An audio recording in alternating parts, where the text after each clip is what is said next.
Buenas tardes a todos. Yo me llamo Consuelo Gómez, trabajo en Power Electronics y bueno, pues la idea de esta última hora es presentar un poco la parte más aplicativa. ¿Vale? A lo largo de la presentación pues iremos recordando detalles que hemos visto durante todo el seminario y de alguna manera pues vamos a ver, a dar el enfoque a ese uso de la batería. ¿Vale? Hasta ahora pues hemos visto los materiales, hemos visto las características casi desde un punto de vista del que diseña. También hemos aprendido bastante de los distintos materiales y ahora nos vamos a poner desde el punto de vista del usuario, ¿no? Del que usa la batería. ¿Qué es, no? ¿Qué son los principales aspectos que debe tener en cuenta? Entonces, digamos que para nosotros a partir de ahora la batería va a ser una caja negra donde sabemos lo que ocurre dentro, donde sabemos que hay una reacción redox, que hay un flujo de electrones moviéndose, pero a nosotros lo que nos va a interesar es cómo trabajamos con la electricidad que se genera, ¿vale? ¿Cómo utilizamos toda esa electricidad que podemos obtener de la batería? Bueno, pues antes que nada voy a empezar presentándome. Yo, bueno, pues como he dicho, me llamo Consuelo Gómez y soy ingeniera industrial por la Universidad Politécnica de Valencia. Además, también soy doctora por la Universidad Politécnica de Valencia y desde 2018 trabajo en Power Electronics. Entonces, pues bueno, en principio voy a presentar también la empresa para que entendáis por qué estamos nosotros dentro también de este proyecto. Bueno, pues a lo largo de esta presentación vamos a empezar introduciendo un poco la compañía y luego no todo va a ser aplicación, también tenemos que refrescar algunos conceptos electrónicos, ¿vale? Eléctricos, porque, bueno, principalmente queremos partir todos de la misma base y son necesarios para luego poder hablar y entender el uso de las baterías en distintos ámbitos. Entonces, bueno, pues hablaremos de los principales conceptos, hablaremos de la energía de C y AC, de parámetros que se tienen en cuenta en el diseño, en las especificaciones de una batería. Hablaremos de las posibles pérdidas y de la eficiencia de las baterías. Por último, nos centraremos en las aplicaciones y hablaremos también, tenemos una breve descripción sobre los sistemas de gestión de baterías o BMS, también mencionados a lo largo del día. Entonces, ¿quién es Power Electronics? ¿Quiénes somos Power Electronics? Bueno, pues Power Electronics somos una compañía valenciana, ¿vale? 100% española, que nos dedicamos al diseño y fabricación de productos electrónicos enfocados a la conversión de energía, ¿vale? Y sobre todo a sistemas de optimización del uso de la energía eléctrica y de generación de energía eléctrica.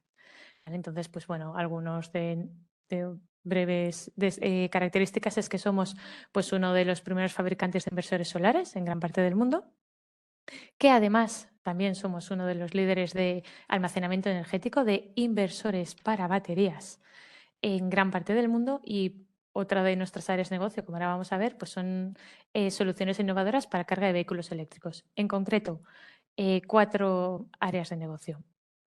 Ahora mismo, antes de ir a las áreas de negocio, perdón, estamos ubicados en Liria, a unos 35 kilómetros de Valencia. Y esta es una vista aérea de nuestro cuartel general, ¿vale? De nuestras instalaciones aquí en Liria, donde tenemos tanto la parte de oficinas como la parte de ingeniería, de I+D, que es un área muy importante dentro de la compañía, y, por supuesto, toda la planta de fabricación.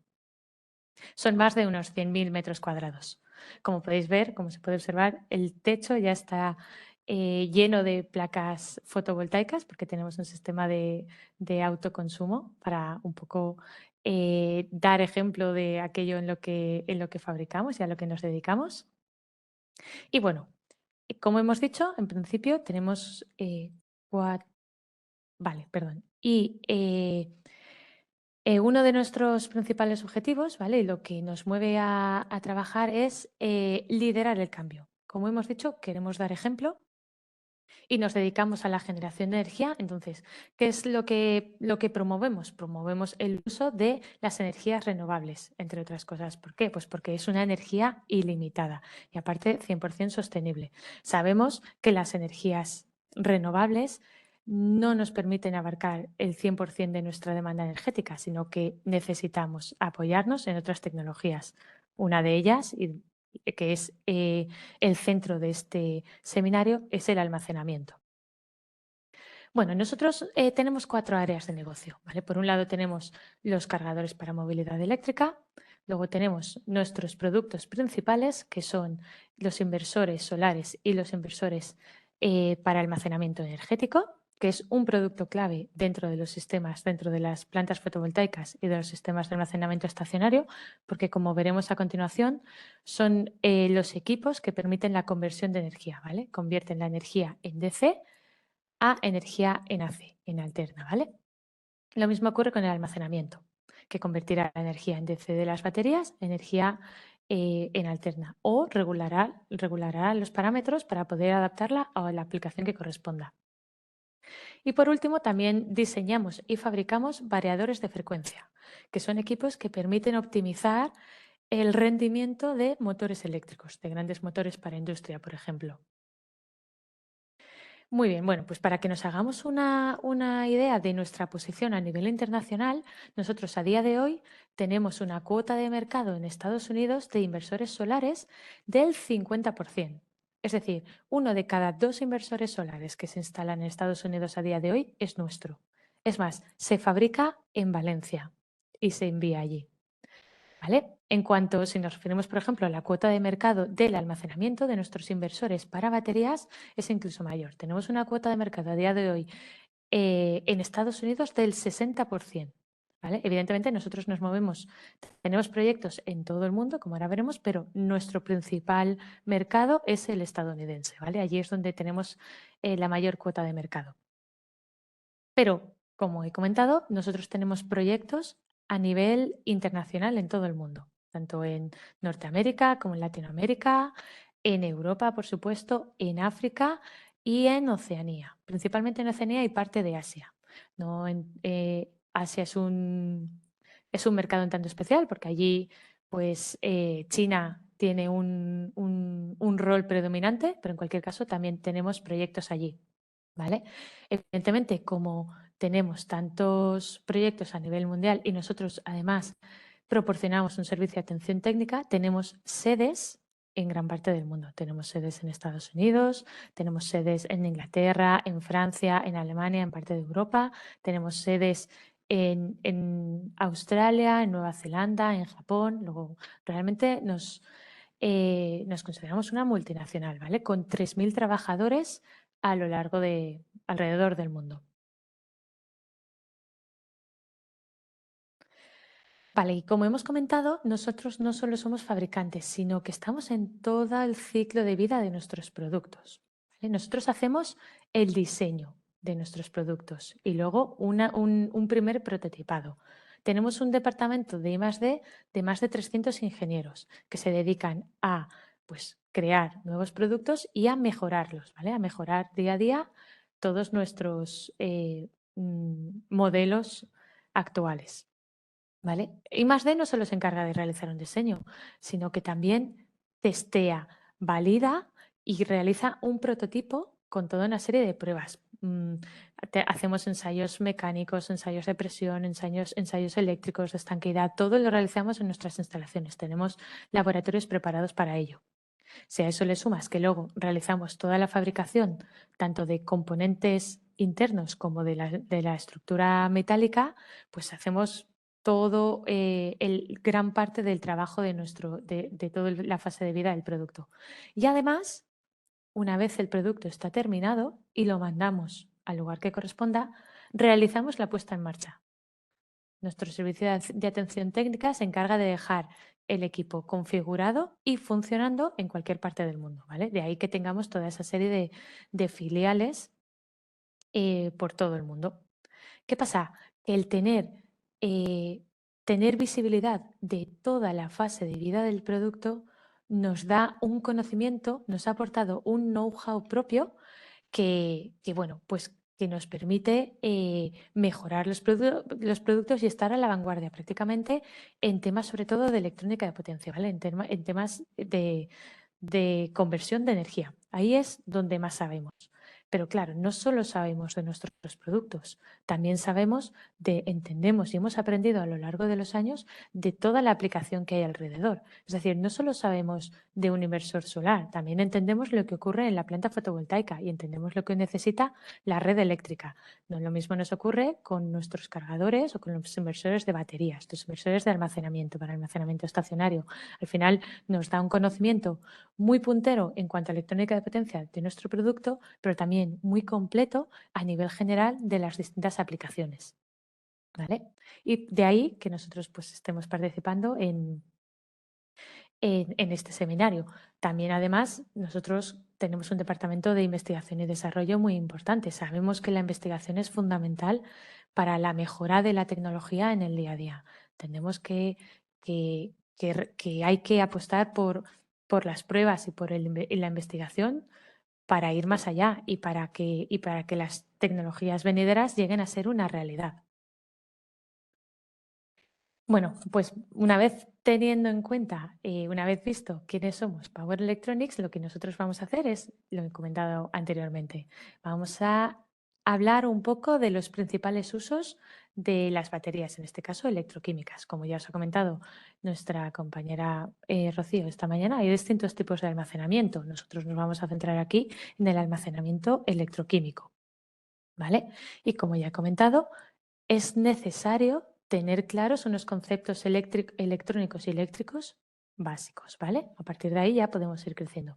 Pero bueno, es probable que parte de lo que voy a comentar ya lo conozcáis, pero es una manera también de unificar el nivel, de que todos partamos de la misma base. Entonces, vamos a partir del concepto de energía alterna. A ver qué tengo por aquí. Entonces, la corriente alterna. ¿Qué es la corriente alterna? Bueno, pues es la energía es que varía el polo, ¿vale? Que cambia de sentido en función del tiempo, ¿vale? Normalmente o sea, su representación es senoidal porque sabemos que parte del tiempo es positiva, vamos a decir, y parte del tiempo es negativa, ¿vale? Esto quiere decir que los electrones en un momento determinado del tiempo fluyen en una dirección, pero que en el siguiente momento de tiempo fluyen en la dirección contraria, ¿vale? ¿Esto qué nos permite? Pues nos permite, por ejemplo, no estar muy pendientes de cuál es el polo positivo y el polo negativo. Eso, por ejemplo, en casa, porque a casa nos llega corriente alterna, energía alterna, nos permite que nosotros podamos conectar un enchufe a la red sin preocuparnos por cuál es el polo positivo y cuál es el polo negativo, porque se van intercambiando, ¿vale? Entonces, ¿qué parámetros, importante, define la corriente alterna? Vale, pues la corriente alterna viene definida por, a ver que me ubique, muy bien, vale, por la tensión, a ver, sí, la tensión o el voltaje, de ahí la V, y normalmente voy a poner periodo o frecuencia más habitual, ¿vale? El periodo que se mide en segundos, ¿vale? O la frecuencia. Generalmente tensión y frecuencia, ¿vale? Hay que tener en cuenta que la frecuencia es la inversa del periodo. Vale, entonces, por ejemplo, la red española. La red española monofásica en casa, a nosotros nos llega una tensión de 230 voltios y una frecuencia de 50 hercios. Vale. Una frecuencia de 50 hercios quiere decir que la energía cambia, realiza un ciclo completo sería de aquí a aquí, positivo y negativo, hace todo el ciclo positivo y todo el negativo, 50 veces por segundo, ¿vale? Eso es lo que quiere decir una frecuencia de 50 hercios, ¿vale? Pero importante, viene definida por la tensión y el periodo o la frecuencia más habitualmente, ¿vale? Una frecuencia de 50 hercios es lo que tenemos en España. Por otro lado, ¿qué tenemos? Bueno, perdón, antes que nada, ¿por qué trabajamos en AC? Bueno, pues porque, por ejemplo, la electricidad se distribuye y se transporta mucho más fácilmente en AC, en energía alterna. ¿Por qué? Pues porque, por un lado, puedes cambiar, puedes modificar la tensión o voltaje de la energía con relativa facilidad. Es verdad que necesitas un transformador para realizar ese cambio, pero bueno, se puede realizar. Y además, transportar la energía a alta tensión, que es como se transporta, eh, se realiza teniendo una pérdida energética muy bajita, con lo cual el rendimiento de la generación y distribución de la energía por todo el país, que es muy importante, se realiza teniendo pocas pérdidas por el camino. ¿Vale? Esto es muy importante porque ten en cuenta que pues, la red eléctrica a nivel nacional es muy extensa, no en todos, no, o sea, la generación no está cerca de los puntos donde se necesita la energía. Es raro encontrar una central hidroeléctrica pegada a una ciudad o un sistema de placas fotovoltaicas pegado a una ciudad. Entonces, hay muchos kilómetros por en medio y esa red de distribución, pues es importante que tenga pocas pérdidas, ¿vale? Y eso se consigue a través de la distribución en alta tensión en AC. Vale, por otro lado tenemos la corriente continua, la energía continua o en DC, ¿vale? La energía en DC es una energía que es constante, como podemos ver, que no cambia. El flujo de electrones circula siempre en la misma dirección, ¿vale? O sea, imaginaos, si nosotros tenemos aquí pongamos una pequeña batería, ¿vale? Con dos salientes, uno el negativo y otro el positivo, pues la energía siempre va a salir por uno. Imaginaos que aquí vamos a cargar una bombilla, disculpad que mis dibujitos no son ideales, y luego va a volver por el negativo, siempre en la misma dirección, ¿vale? Entonces, a día de hoy, ¿qué se utiliza? Pues, por ejemplo, en circuitos electrónicos que necesitan muy poca electrónica, una electrónica, o sea, una intensidad muy bajita, pues funciona muy bien. Y bueno, pues entre comillas es difícil de controlar, pero claro, también tiene sus riesgos. Por eso no se utiliza tampoco en el día a día. Cuando en caso de problemas, ten en cuenta, por ejemplo, que cuando tú conectas de la forma que no debes y realizas un cortocircuito, pues entonces generas unos problemas, ¿vale? Y unos daños en el sistema. Con lo cual, pues tiene sus beneficios y sus contras.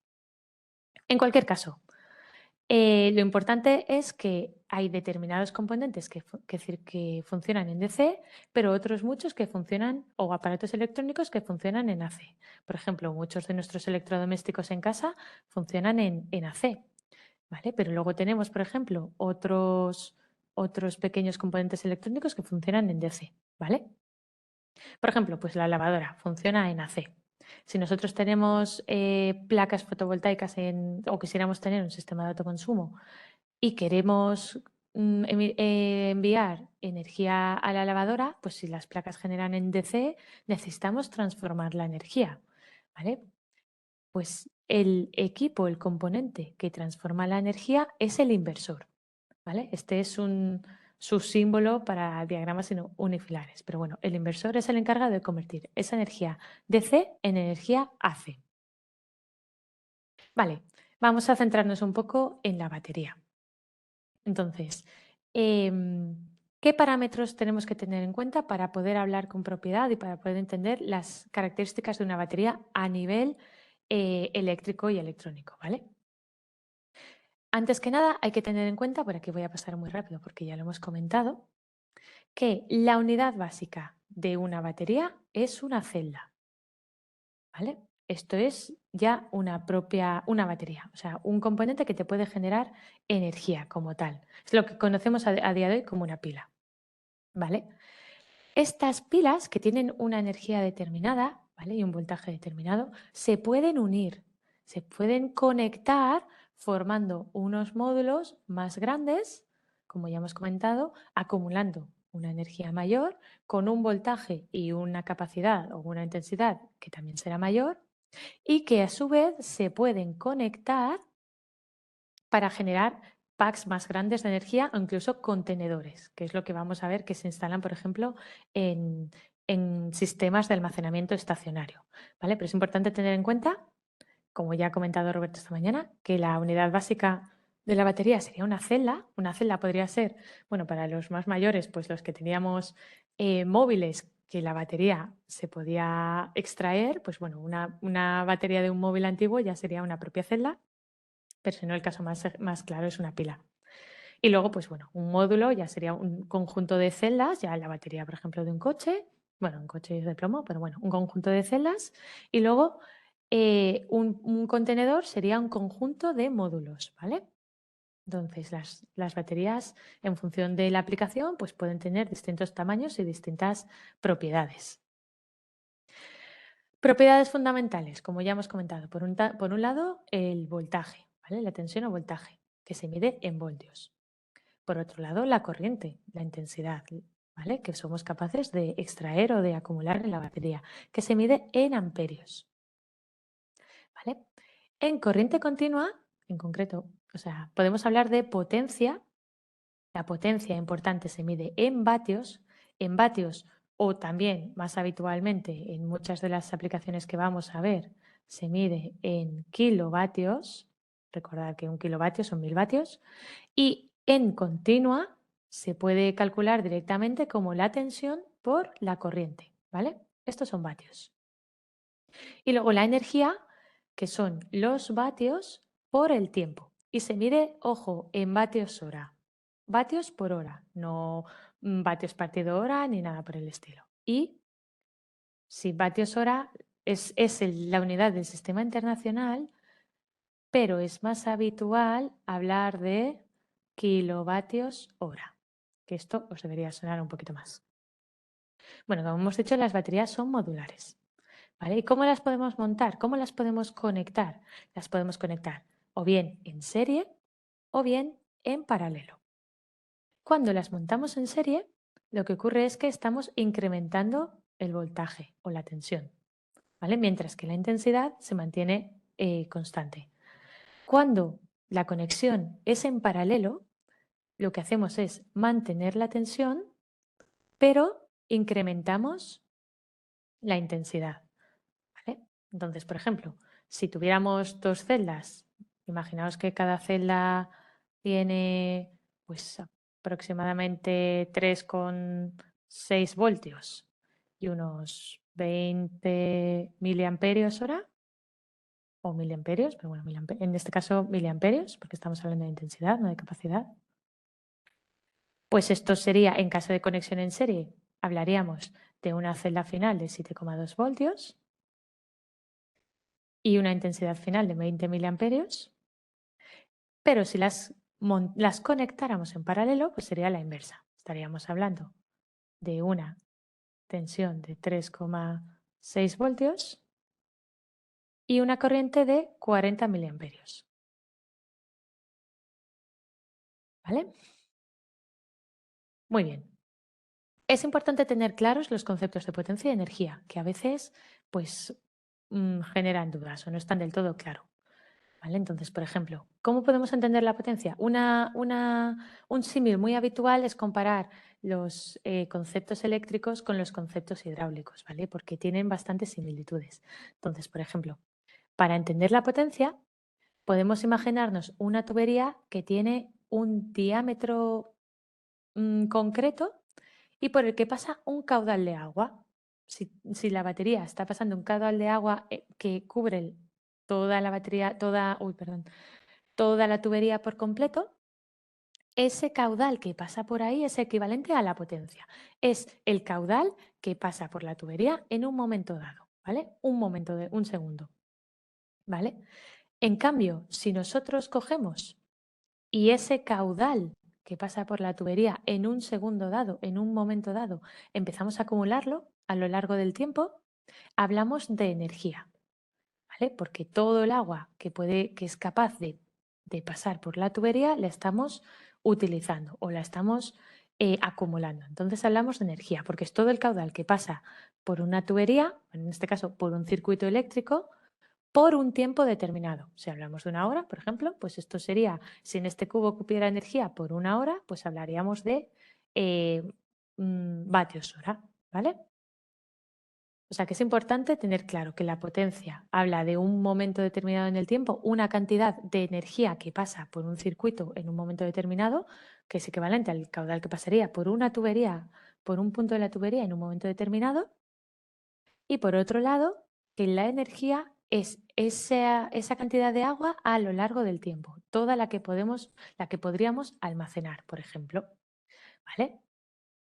Un símil similar, podemos hablar de capacidad en la batería, ¿vale? La capacidad en la batería se mide como amperios hora, es decir, la cantidad de corriente que puede entrar o salir de la batería por hora, en este caso, por esa unidad de tiempo, o también hablamos de vatios hora, ¿vale? De energía. Para baterías pequeñas, bueno, y lo oficial es hablar de capacidad como de amperios hora, pero hay que reconocer que en la práctica hablamos de energía, o sea, hablamos de capacidad medida en vatios hora, de la energía que la batería es capaz de acumular o que puede mantener en su interior, ¿vale? Ya sea para cargar o para descargar la energía que cabe dentro de la batería. Por eso se habla de tanto de amperios hora como de vatios hora. Ok, pues ya tenemos claro lo que es la potencia, lo que es la energía y lo que es la capacidad, ¿vale? Y cómo se relacionan sobre todo energía y capacidad. Otros parámetros que son importantes a la hora de hablar de baterías es, por ejemplo, la tasa de carga. ¿Vale? Por tasa de carga entendemos la velocidad a la que la batería es capaz de cargar y descargar la energía que contiene dentro. En este caso, normalmente, bueno, su unidad es la C-rate, porque normalmente se habla en inglés, hablamos de C-rates, que es la tasa de carga o descarga. Y bueno, pues por ejemplo, una batería con una capacidad de 4,47 megavatios hora, quiere decir que en una hora y con una tasa de descarga de 1C, quiere decir que va a ser capaz de aportar toda esa energía en una hora, ¿vale? A la red, o bueno, o al sistema que corresponda. Por ejemplo, si esa misma batería se descargara a una tasa de 1,5C, toda esa energía se descargaría más rápido, ¿vale? En 40 minutos, por ejemplo. Por otro lado, una energía de 2C, una tasa de carga de 2C, un C-rate de 2C, implicaría que la energía que hay en la batería se va a descargar en la mitad de tiempo. Por tanto, bueno, ¿qué es lo que vemos en las potencias? Podemos hablar de una potencia mayor, porque si la energía la vamos a descargar en menos tiempo, digamos que el caudal que va a salir o la cantidad de energía que va a salir, la potencia será mayor. ¿Vale? De ahí que la potencia vaya variando porque va en función del tiempo en cada caso. Ok, vale, pues por un lado tenemos la tasa de carga y descarga, el C-rate, un parámetro bastante importante para entender cuál es la velocidad a la que podemos utilizar la energía que hay dentro de la batería. La unidad habitual es la 1C, ¿vale? O sea, hablamos de tasa de carga y descarga por hora. Por otro lado, tenemos el estado de carga, state of charge, SOC, habitualmente lo veréis en inglés, que lo que nos dice es en qué, o sea, a qué capacidad tenemos en un momento determinado la batería. ¿Vale? Nosotros sabemos que pues, si una batería tiene una capacidad, pongamos de, bueno, vamos a seguir el ejemplo que tenemos aquí. Si tenemos una capacidad de 40 miliamperios hora en una batería pequeña, y tenemos una carga actual de 20 miliamperios hora, queremos decir que está en un estado de carga, en un SOC del 50%. Es decir, tenemos la capacidad de la batería del 50% del máximo, de todo lo que podríamos almacenar. Bueno, pues esto en un principio es muy importante y de hecho muchas veces se recomienda, que esto lo hablaremos luego también cuando hablemos de eficiencias, mantener siempre el estado de carga de las baterías entre un 20 y un 80% o apurando un poco entre el 10 y el 90. Nunca llegar hasta el 0% o hasta vaciar la batería, ni nunca tenerla cargada a un estado de carga del 100%. ¿Vale? Porque eso, pues de alguna manera, mantenernos en esos límites del 10-90 o 20-80 nos permite pues, prolongar la vida útil de la batería. Por otro lado, el estado de salud. El estado de salud de la batería, que es algo que ya ha mencionado Rocío en el capítulo anterior. Bueno, pues lo que nos indica es cuál es el estado de la batería a día de hoy si lo comparamos en el momento de su primer uso, ¿vale? Una vez se fabricó y una vez se cicló y empezó a ser utilizada. Si entendemos que la batería está a un óptimo nivel de capacidad cuando empieza a utilizarse, pues si han pasado, yo qué sé, 3 años o han pasado 600 ciclos, porque muchas veces cuando hablamos de la vida útil de una batería, hablamos de ciclos. Un ciclo, por ciclo entendemos una carga y una descarga completa de la batería.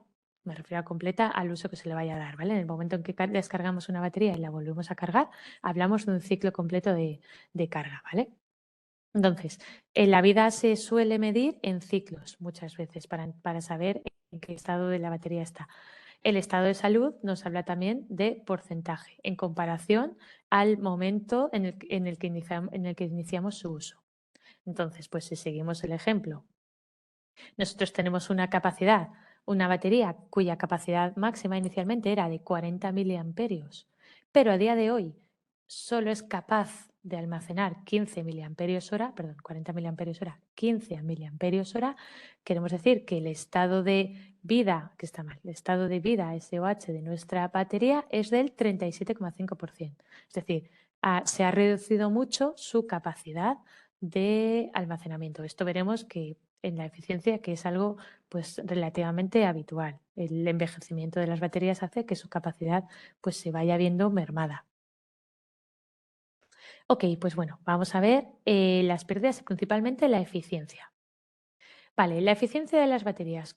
Cuando hablamos de la eficiencia de las baterías, vamos a hablar desde un punto de vista eh, eléctrico o sea, cómo la relación entre la energía que es capaz de suministrar la batería durante una carga respecto a la batería que es capaz de almacenar, o sea, perdón, la energía que es capaz de suministrar durante una descarga de la batería respecto de la batería de la energía que es capaz de almacenar durante una carga, ¿vale? O sea, energía descargada respecto a energía cargada, ¿vale? Un rendimiento del 100% implicaría que la batería es capaz de descargar, pues pongamos, yo qué sé, 3 kilovatios hora y que a la vez luego es capaz de cargar la misma energía, que ha sido capaz de almacenar luego otros 3 kilovatios hora. ¿Vale? Si hablamos de una eficiencia del 50%, pues hablaríamos de que durante la descarga ha sido capaz de suministrar pues 10 kilovatios hora, pero que cuando ha cargado, pues carga más, ¿vale? La eficiencia se mide así. Entonces, ¿qué parámetros pueden afectar a la eficiencia de baterías?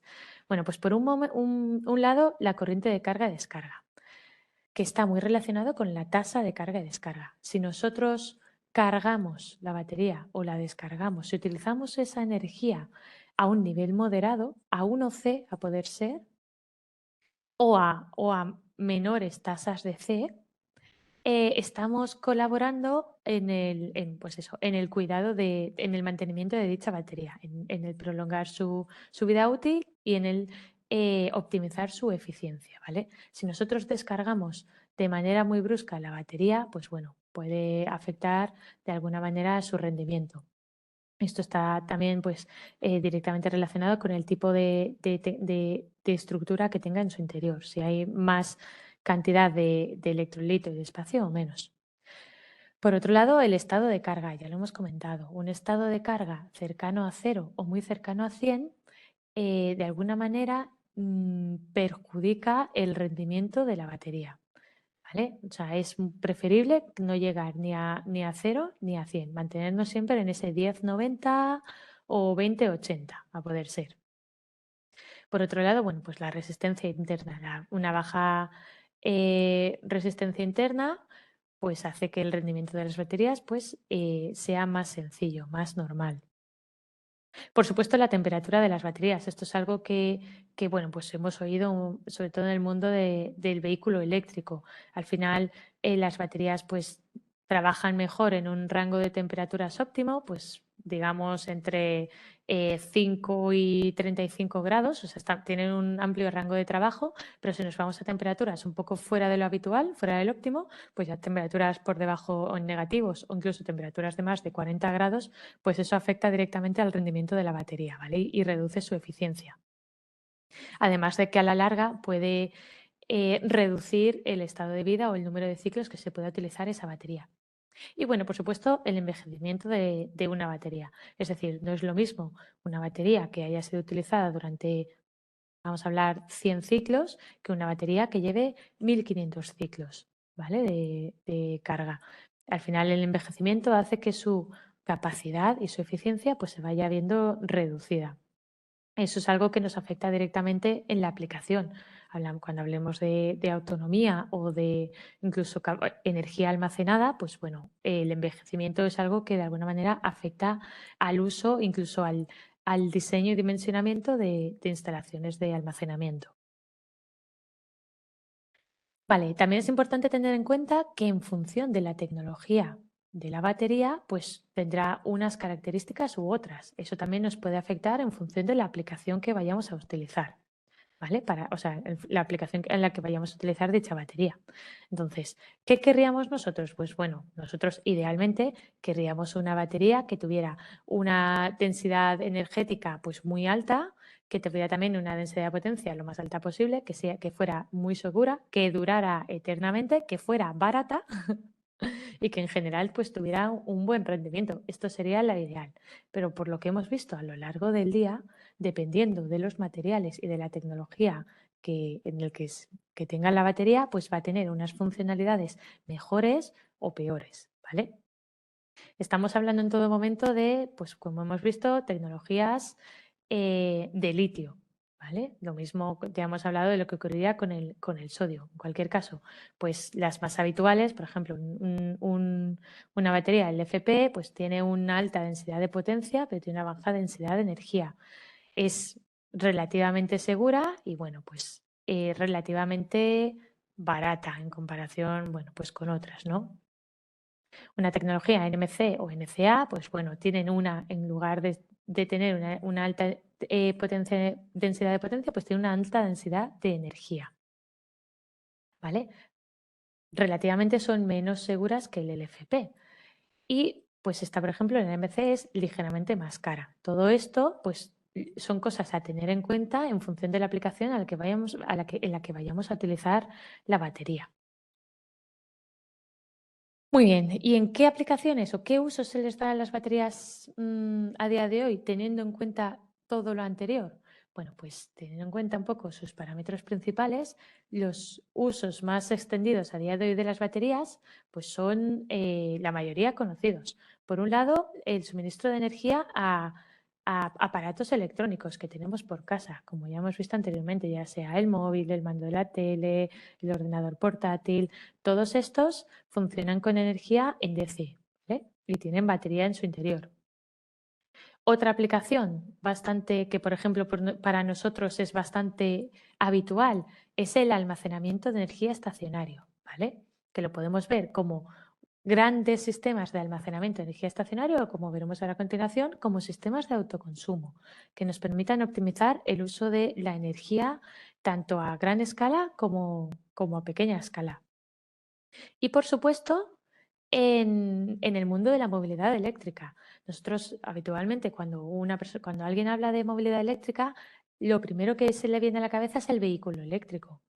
Pero hay más, o sea, la movilidad, el sistema de transporte a día de hoy, pues bueno, en temas eléctricos parte desde el patinete eléctrico, pasando por la moto eléctrica, pasando por el vehículo eléctrico, pero también es muy importante el transporte pesado. Hablamos de camiones o hablamos de autobuses, ¿vale? Por ejemplo, porque son sistemas que también, pues para una mayor sostenibilidad y para realizar una transición completa, una transición energética a una mayor sostenibilidad, pues es necesario también la transformación o la transición de los vehículos pesados, de camiones y de autobuses. Bueno, pues vamos a ver principalmente tanto el almacenamiento estacionario como la movilidad eléctrica. ¿vale? Vamos a ver un poco más su uso a día de hoy y cuáles son las particularidades. Bueno, pues por un lado, en cuanto a almacenamiento estacionario de energía, el uso del almacenamiento de las baterías se puede aplicar en distintos casos, ¿vale? Primero, en lo que es gestión de energía o optimización de la energía, ¿vale? Lo que llamamos, lo que también se conoce como behind the meter, que como ahora veremos son sistemas de autoconsumo, ya sea en casas privadas o en industrias, ¿vale? Por otro lado, pues podría ser el sistema de un sistema aislado, que no está conectado a la red, pero que requiere pues uso de energía o momentos puntuales de suministro de energía. En este caso, por ejemplo, una batería sería muy útil. Por supuesto, en casos de soporte a red, como veremos, es fundamental asegurar la estabilidad de la red. Y bueno, pues como también muy importante para nosotros, la integración de las energías renovables, ¿vale? Ligado un poco con lo que ha comentado esta mañana Rocío de la curva de Pato y también por las propias características de las energías renovables. Hace muy recomendable para un mayor cuidado y estabilidad de la red el uso de las baterías en la integración y en su suministro de energía a red. Ahora lo veremos un poco más en detalle. Entonces, por un lado, el suministro, o sea, en el behind the meter, ¿vale? Sistemas de autoconsumo. Bueno, pues como ya hemos comentado, un sistema de autoconsumo buscaría optimizar de alguna manera toda la energía generada. Se basaría, por un lado, en un sistema de instalación, en este caso de placas fotovoltaicas para la generación de energía eléctrica, que a su vez pues irían conectadas a un inversor porque, claro, gran parte de los electrodomésticos que tenemos en casa, como ya hemos comentado, funcionan en AC, ¿vale? Entonces vamos a necesitar por en medio un inversor que permita la transición o la conversión de energía continua a alterna. Si a esto le añadimos una batería que nos permita acumular parte de la energía generada, por ejemplo, para por las noches, pues nos permite aprovechar al máximo toda la energía que generan las placas. ¿Vale? Luego ya podemos decidir, otra cosa sería entrar en temas económicos, pero a nivel optimización, pues idealmente podríamos tener un sistema de autoconsumo de placas fotovoltaicas que nos proporcionara energía solar durante el día y un sistema de almacenamiento que nos proporcionara esa energía extra durante la noche. ¿Vale? De esa forma, pues tendríamos una optimización ideal del uso de la energía renovable. Por ejemplo, este sería un ejemplo de utilización. Entonces, en este caso, evidentemente, además de tener nuestro sistema de placas fotovoltaicas y nuestra batería, estaríamos conectados a la red, por supuesto, a la red general. Entonces, en este caso concreto, lo que nosotros vemos, el comportamiento que nosotros vemos es que de madrugada, desde la 1 en este caso hasta las 7 de la mañana más o menos, nosotros consumiríamos energía de la red en caso de necesitarla, porque a esas horas pues estamos durmiendo, no necesitamos prácticamente energía de consumo dentro de casa. Quizás si tenemos ya un vehículo eléctrico que queramos cargar, pues bueno, quizás podríamos utilizar esta pequeña aportación de la red o este pequeño consumo de la red para cargar nuestro vehículo eléctrico en caso de que fuera necesario. A partir del amanecer, pues bueno, nosotros poco a poco iríamos generando y consumiendo energía solar, energía de las placas fotovoltaicas. Esta energía, pues bueno, la vamos a consumir en nuestros electrodomésticos. Esto sería consumo directo. Pues bueno, ya sabéis lo que implica pues encender las luces, darnos una ducha, pues, o poner el microondas, la nevera, por supuesto, que siempre está en consumo, etcétera. Pero si tenemos un extra de energía solar, lo que podemos hacer es cargar las baterías poco a poco, ¿vale? Y tenerlas cargadas en determinadas horas. Bueno, pues entendemos que durante estas horas del día nosotros tampoco estamos demasiado en casa y conforme el sol se pone, dejamos de tener energía, dejamos de generar energía solar y empezaríamos a utilizar la energía que tenemos en nuestras baterías, ¿vale? Toda la que tenemos. Por eso hablamos de un ciclo, siempre hablamos de ciclos diarios de carga y descarga. ¿Vale? En este caso estaríamos utilizando, consumiendo toda la energía que tuviéramos acumulada en las baterías. Que se nos termina, porque lo ideal es tenerla dimensionada para la energía necesaria durante la noche en función de la potencia que tengamos en casa. Pues bueno, si se nos acaba, pues tiraríamos de la red. ¿Vale? Y este podría ser un ciclo de consumo de energía en una casa, ¿vale? Con un sistema de autoconsumo de placas fotovoltaicas y baterías. Vale, si nosotros llevamos esta situación a larga escala, aquí es donde nosotros estamos habituados a trabajar. Entonces, si nosotros a día de hoy lo más habitual es tener un sistema de energía solar, energía fotovoltaica, conectado a un sistema de almacenamiento. Aunque o sea, es un hecho de que ya se están poniendo plantas puramente de almacenamiento. Tanto, bueno, por ejemplo, pues tanto en Estados Unidos como en Australia son países que por las características de su red requieren estos sistemas. ¿Por qué? Pues bueno, porque volvemos a lo de antes. Siempre se ha dicho, o bueno, nuestro sistema de energía renovable tiene principalmente o tradicionalmente ha tenido dos problemas. Por un lado, pues que son intermitentes. Evidentemente, nosotros sabemos que durante la noche no hay energía fotovoltaica y que cuando no sopla viento tampoco disponemos de energía eólica. ¿Vale? Eso es un problema porque no podemos contar con estas tecnologías durante todo el día. Nos obliga a buscar alternativas. ¿Vale? Segundo problema principal que ha tenido tradicionalmente pues estas tecnologías renovables, que no ayudan a la estabilidad de la red. ¿Vale? Y esto es fundamental, porque buscamos siempre evitar apagones. De hecho, no sé si, bueno, en fin, que la estabilidad de la red. ¿Cómo ayudamos nosotros cómo evitamos nosotros la estabilidad de la red o cómo ayudamos a que la red se mantenga estable? Bueno, pues mm, aportando energía cuando sea necesaria en lugar de desconectarnos, porque lo que ocurría tradicionalmente es que cuando había un evento en la red y había algún problema, lo que hacía tradicionalmente los sistemas de energía renovable era desconectarse. ¿Vale? Si tú te desconectas de la red automáticamente, estás ampliando el problema de la red, el evento de la red, en lugar de corregirlo.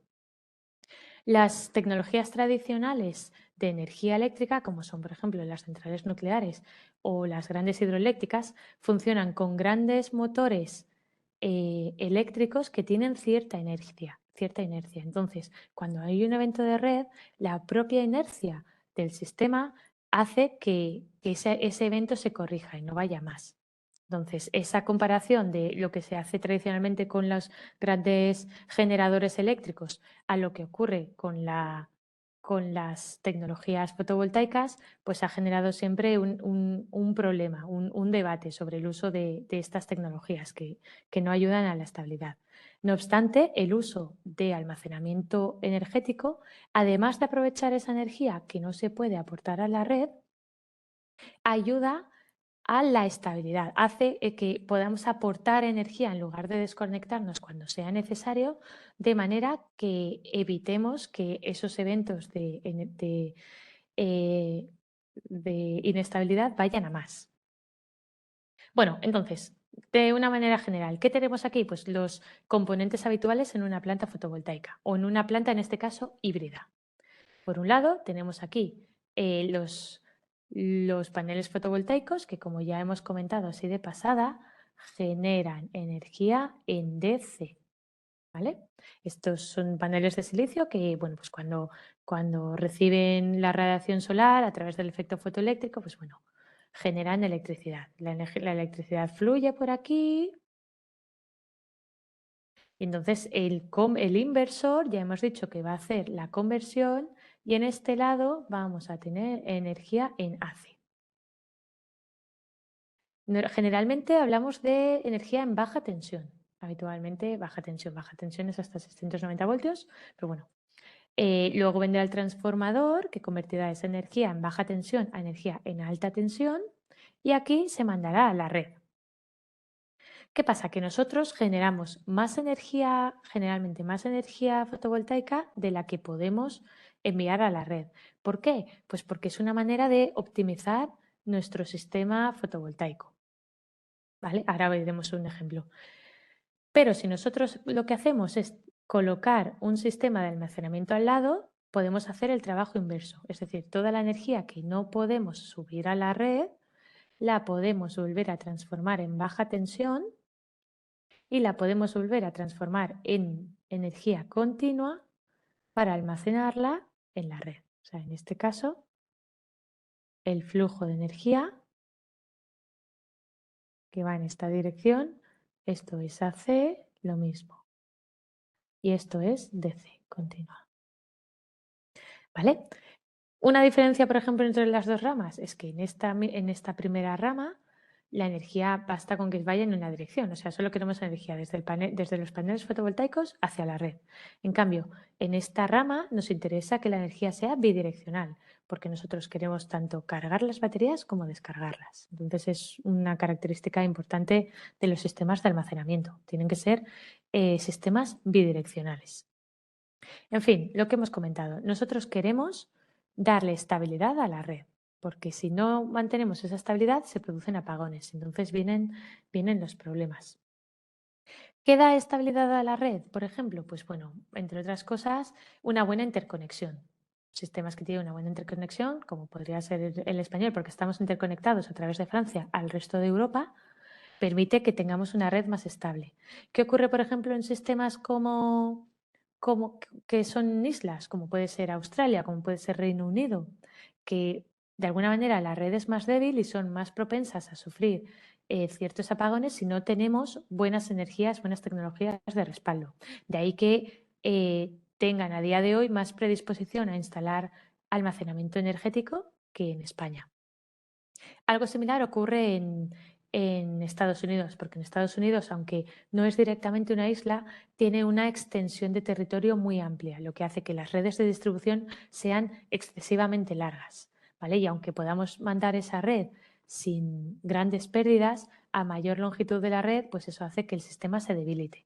De ahí que también pues sean sistemas más propensos a instalar sistemas de almacenamiento estacionario, de energía estacionaria, que permitan un aporte, pues un suministro de energía en momentos puntuales cuando sea necesario. ¿Qué nos ocurre en España? Bueno, pues que tenemos el caso de las Islas Canarias, que al ser islas, pues también tienen un sistema eléctrico ligeramente un poquito más débil que el de la península, el peninsular. Y eso hace pues, que también sean más propensas a buscar sistemas de almacenamiento o otras energías de respaldo. Ok, aplicaciones, ¿vale? Aplicaciones de un sistema de almacenamiento de energía estacionario. O también prácticamente las mismas sirven para autoconsumo, solo que todo esto está pensado para suministrar energía a red. Pues la recuperación del clipping. Aquí volvemos al ejemplo que os he explicado antes. Una planta fotovoltaica genera en las placas más energía eléctrica de la que es capaz de suministrar a la red. En concreto, en este caso, la curva azul, bueno, la cantidad de energía que podemos suministrar a la red viene limitada por este área de aquí. ¿Vale? Vamos a cambiarle el color a esto para que se vea un poco mejor. El área azul es toda la energía que podemos mandar a red. ¿Vale? Viene limitada por la potencia máxima del inversor, de los inversores. Y esta energía se está generando en el campo fotovoltaico, pero no se está mandando a red, porque bueno, pues hay un límite de potencia marcado por el inversor. ¿Por qué se hace esto? ¿Por qué se dimensiona un campo fotovoltaico en esta punto, en esta línea de aquí, y no se manda y no se diseña en este punto de aquí? Uy, perdón.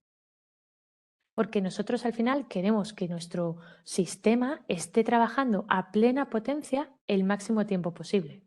¿Vale? Si nosotros generáramos o diseñáramos un campo fotovoltaico que trabajara en este punto, solo trabajaría en su óptimo un momento del día. y eso no nos interesa, ¿vale? Nosotros queremos un sistema que trabaje el máximo tiempo posible en su máximo, a plena potencia. Y esto, por ejemplo, pues podría ser, a lo mejor este sistema pues podría estar trabajando en su óptimo desde las 11 de la mañana, por ejemplo, hasta las 4 de la tarde. Pongamos que está 5 horas trabajando a plena potencia y el resto del día pues ya depende de la energía generada por el sol. Aquí el sol está amaneciendo, conforme van pasando las horas se va generando más energía, llega a su máximo y luego conforme empieza a descender pues vamos decreciendo en la energía generada. En fin, tenemos toda esta energía extra. Vale, pues un sistema de almacenamiento nos permite almacenar toda esa energía y, por ejemplo, suministrarla a la red de noche o cuando sea necesario, cuando el sistema eléctrico, bueno, normalmente de noche, pues cuando el sistema eléctrico lo requiera y nosotros no estemos trabajando en nuestro punto de máxima potencia. Esto es de las aplicaciones bases del almacenamiento estacionario. Otra es la regulación de frecuencia. Cuando nosotros ya hemos dicho que nuestra red funciona a 50 hercios. Cuando hay un evento en la red, la frecuencia se ve afectada y eso puede a la larga acabar en un problema o en un apagón puntual. Si nosotros de alguna manera suministramos de manera rápida energía a la red, podemos compensar esa inestabilidad de la frecuencia. ¿Vale? Entonces eso pues también es una aplicación de soporte a red muy interesante para las baterías. También hablamos de integración de las renovables. ¿Qué es lo que ocurre con las renovables? Que no depende totalmente de nosotros la cantidad de energía que mandamos a la red. En realidad depende del recurso, es decir, del sol que haya o del viento que haya. Si nos fijamos en el evento solar, si nos hablamos del sol, lo que tenemos es pues que cuando es muy de día, o sea, imaginaos, cuando está amaneciendo y no tenemos mucha energía, o por ejemplo, si esto igual no es el amanecer, pongamos que son las 11 de la mañana, pero hay nubes. Si está nublado, pues estamos generando poca energía. Pero si de repente las nubes se van y aparece el sol, pasamos a tener mucha energía generada en muy poco tiempo. Esta inyección extra de energía en poco tiempo a la red no le va bien, sino que lo que necesita son rampas más homogéneas, más suaves. Esto sería la línea naranja, implica lo ideal. ¿Qué es lo que podemos hacer nosotros? Jugar con nuestras baterías. Es decir, si nosotros tenemos en un momento determinado mucha energía generada, pero queremos proporcionar a la red una rampa suave, podemos aprovechar toda la energía excedente y mandarla a nuestras baterías. Y en caso contrario, cuando vuelvan las nubes, por ejemplo, en lugar de caer, de tener un descenso muy brusco de la energía inyectada o suministrada a red, podemos tirar de las baterías para que esa rampa sea menor. De esa manera fomentamos y ayudamos a esa estabilidad y ese mantenimiento de la red eléctrica. Otro uso muy interesante, muy importante es el aprovechar, el trabajar a máxima potencia más tiempo, porque si nosotros tenemos las baterías cargadas y empezamos a generar menos energía fotovoltaica, podemos compensar ese descenso con la energía que tenemos en las baterías y emitir o inyectar a la red nuestro máximo permitido durante más horas, más tiempo, y eso de alguna manera pues maximiza el rendimiento del sistema. Y bueno, por último, la más conocida es pues lo que lo que conocemos como arbitraje, que es almacenar energía en momentos donde el precio de la energía es bajo para mandarlo a la red en momentos donde el precio de la energía es alto. Y esto de alguna manera pues optimiza el beneficio económico de la planta fotovoltaica o del sistema. Vale, bueno, pues con esto espero que hayáis tenido más o menos una visión de cuáles serían los usos del almacenamiento, que no es un único uso, sino que tiene varias aplicaciones que permiten y que ayudan a la estabilidad de la red, que es algo fundamental dentro del sistema eléctrico. Y bueno, pues ahora vamos a pasar a ver de una manera más o menos rápida el sistema, bueno, otra aplicación de las baterías, que sería en este caso muy extendida a día de hoy, que es la movilidad eléctrica. En este caso sí que nos vamos a centrar en el vehículo eléctrico, ¿vale? Aunque se podría, todo lo que vamos, se puede aplicar tanto a vehículos más ligeros como a vehículos más pesados. Un dato muy importante es que el vehículo eléctrico no es nada nuevo, no es algo inventado de ahora, la panacea, ni algo que se nos ha ocurrido, sino que viene de muy atrás. De hecho, es anterior al vehículo de combustión. Lo que pasa es que, de hecho, muchos años anteriores, el vehículo de combustión se puso de moda, se extendió, se popularizó en 1908 cuando Henry Ford planteó la producción en cadena, pero hasta entonces los vehículos que existían eran todos eléctricos. De hecho, se inventó en 1839, que es, pues eso, 80 años antes de que se extendiera el uso del vehículo de combustión interna. Al final, lo que consiguió Henry Ford es adaptar el precio, o sea, el precio de un vehículo a todos los bolsillos, y eso hizo que su uso se extendiera mucho.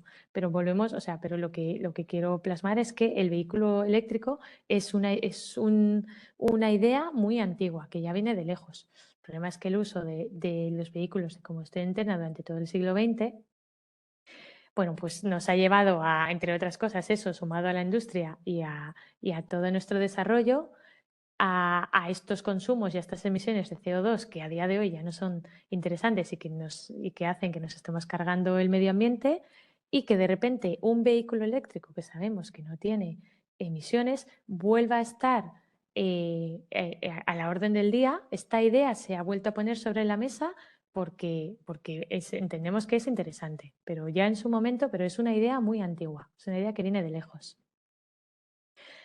¿Qué tiene además el vehículo eléctrico? Bueno, pues es importante remarcar que tiene un sistema bastante más sencillo, un motor bastante más sencillo que un vehículo de combustión interna, ¿vale? Y donde la batería cobra especial relevancia, porque al final es la fuente de energía para el vehículo. Luego el vehículo interno, luego el motor eléctrico es mucho más sencillo que un motor de combustión interna.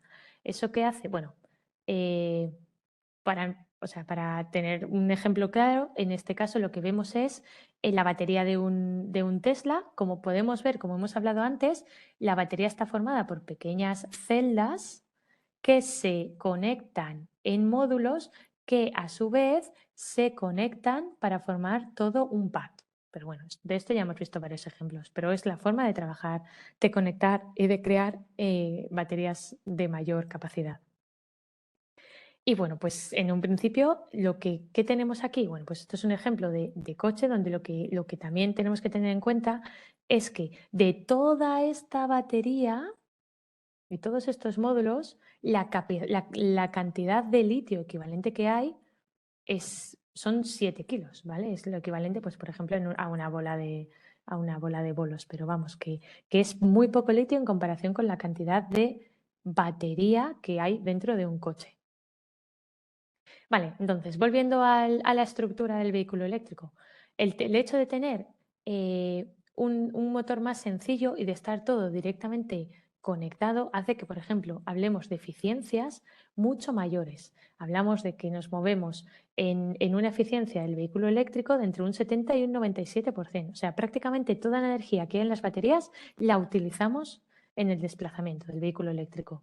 Mientras que en un vehículo de combustión interna, un vehículo térmico, tenemos rendimientos entre el 10 y el 40%. O sea, como mucho, no llega a la mitad de la energía generada en la combustión, la que podemos utilizar para el desplazamiento del vehículo. ¿Por qué? Pues bueno, pues porque hay muchas pérdidas mecánicas, pérdidas térmicas que reducen ese rendimiento. ¿Vale? Aquí lo podemos ver, por ejemplo, también en la aceleración. ¿Vale? El par de un vehículo de combustión interna hasta que adquiere el máximo para mejorar la aceleración o para conseguir la máxima aceleración, la máxima velocidad, requiere un tiempo, mientras que en un vehículo eléctrico el par es prácticamente automático para conseguir la máxima velocidad, ¿vale? La máxima aceleración. Entonces, viene directamente reflejado del rendimiento que hemos visto, de esas pérdidas que hay por el camino. Bueno, para que nos hagamos una idea de de cuál es el consumo, de cómo son las baterías que hay en un vehículo eléctrico, bueno, pues lo primero que hay que tener en cuenta es que a mayor capacidad de batería, mayor autonomía. Esto lo hemos dicho, al final, mayor almacenamiento de energía dentro de la batería, pues va a haber un mayor, un mayor cantidad de kilómetros que puede circular el coche, simplemente mayor energía para aportar. A día de hoy, ¿en qué nos movemos? Pues bueno, capacidades medias de entre 40 y 64 kilovatios. Esta es la batería habitual media que puedes encontrar, aunque bueno, dependiendo del vehículo, de la marca, pues tienes baterías de distintas capacidades. Consumo medio, pues bueno, de 40 o de entre 14 y 20 kilovatios hora a los 100. Digamos que esto, la capacidad de la batería, es lo equivalente al tamaño del depósito de gasolina, ¿vale? Y esto sería lo equivalente al consumo. Por ejemplo, pues eso, un consumo de 14 kilovatios hora a los 100 sería equivalente a decir pues, que el vehículo tiene un consumo de 5 litros a los 100, ¿vale? De gasolina. Pues eso sería la equivalencia. Y luego esta es la autonomía media. Claro, nosotros hemos hablado de que las baterías se ven afectadas por distintos parámetros, ¿no? Pues por la temperatura, por el uso de la batería, por su envejecimiento. Bueno, pues todo esto evidentemente afecta a las baterías de los vehículos eléctricos y es lo que nos hace que a día de hoy pues sigamos investigando y mejorando para que esas baterías tengan autonomías mayores.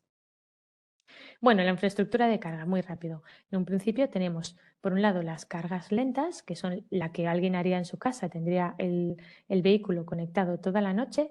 Esta carga se puede hacer directamente en AC, es decir, coges la energía que sale del enchufe de casa y la conectas al vehículo. En ese caso, el propio cargador tendrá un inversor de energía, es decir, habrá un convertidor de potencia de AC a DC, porque ya sabemos que la batería se tiene que cargar en DC, pero bueno, pues ese proceso se podría realizar a lo largo de la noche y la batería se va cargando lentamente. Esto, como sabemos, tiene sus ventajas porque va a cuidar el envejecimiento de la batería y va a prolongar probablemente su vida útil. No obstante, también existen cargas rápidas a día de hoy. Nosotros tenemos un cargador, por ejemplo, en Power Electronics, de hasta 360 kilovatios. Si nosotros sabemos que nuestra batería tiene unos 60 kilovatios hora, como hemos visto antes, pues si somos capaces de cargar a 360 kilovatios, probablemente ese coche sea capaz de estar cargado en 10 minutos. No hace falta que nos vayamos a la hora de recarga. En 10 minutos puede estar cargado. Problema, pues que altas tasas de carga y descarga de alguna manera afectan el rendimiento de la batería. Eso ya lo hemos visto. Van a afectar directamente en la eficiencia de la batería. Con lo cual, pues tampoco es lo más interesante.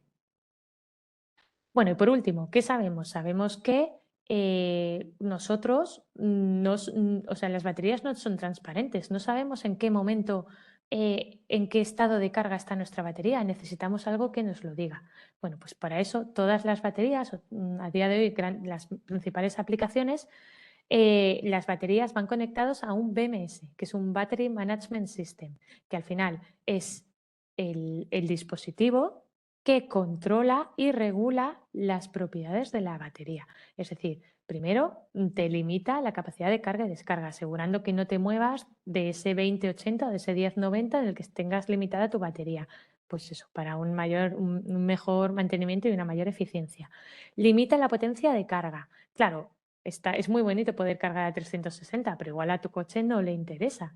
Entonces, pues limita la cantidad de potencia a la que puedes cargar y, por tanto, la cantidad de energía que le está entrando a la batería.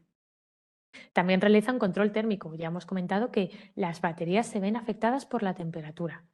¿Vale? Pues intentamos, el coche también lleva un sistema de refrigeración que limite o que ayude a mantener las baterías dentro del rango recomendado.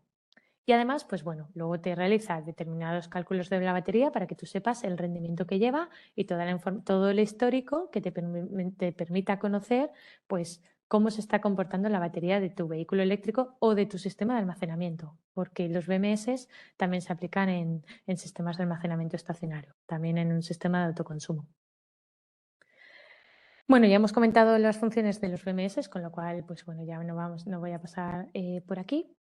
Y bueno, pues un poco el resumen sería que no hay una tecnología ideal para cada aplicación, sino que dependiendo de la aplicación y de los parámetros y las funcionalidades de tu batería, pues te interesará utilizar un tipo de batería u otra a lo que quieras utilizar. En este caso, pues por ejemplo, principales propiedades de almacenamiento estacionario, pues igual nos interesa tener una alta potencia, por si podemos inyectar a red o tenemos que inyectar a red para ayudar a la estabilidad.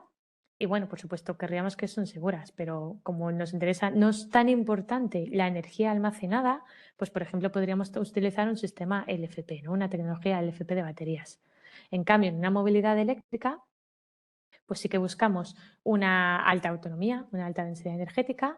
También necesitamos una batería que sea ligera, porque el peso del vehículo, o sea, porque la batería va a afectar al peso final del vehículo y eso va a afectar en su rendimiento. Evidentemente las necesitamos seguras. Ya hemos comentado los distintos incidentes que han ocurrido anteriormente. ¿Y qué queremos también? Una buena vida útil. A día de hoy se utilizan los tres tipos, las tres tecnologías en la movilidad eléctrica.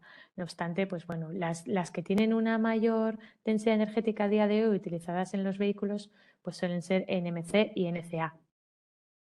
¿Podría funcionar el sodio aquí? Bueno, pues se estamos viendo pequeños brotes, ¿no? De pequeños desarrollos que van en esa dirección. Al final, pues bueno, lo último que se publicó el año pasado fue una batería de sodio de unos 160 vatios hora kilogramo, que ya hemos dicho que no es la densidad energética de el litio, pero bueno, tampoco es lo anterior. Esta misma empresa comentaba que en un futuro buscan tener una densidad de sodio de 200 vatios kilogramos hora. Bueno, pues eso ya hablamos de una densidad energética similar a la que pueden tener en el litio. Si además le sumamos, como ya hemos comentado a lo largo del día, pues que es más estable, es menos tóxica, pues son parámetros a tener en cuenta. Es verdad que las baterías de sodio son más pesadas, con lo cual pues es un equilibrio en el que tenemos que seguir buscando. Quizás las baterías de sodio pues sí que puedan ser muy útiles en un almacenamiento estacionario, donde esa densidad energética máxima no es fundamental, tampoco nos importa tanto el peso y de alguna manera, pero sí que o sea, sí que podamos realizar todo ese almacenamiento. Y bueno, yo creo que con esto pues voy a terminar. Yo espero que de alguna manera hayáis podido entender un poquito más de los principales usos de las baterías a día de hoy, sobre todo a gran escala. Y nada, pues ya me quedo por aquí por si alguien quiera realizar alguna pregunta. Así que muchas gracias a todos por vuestra atención.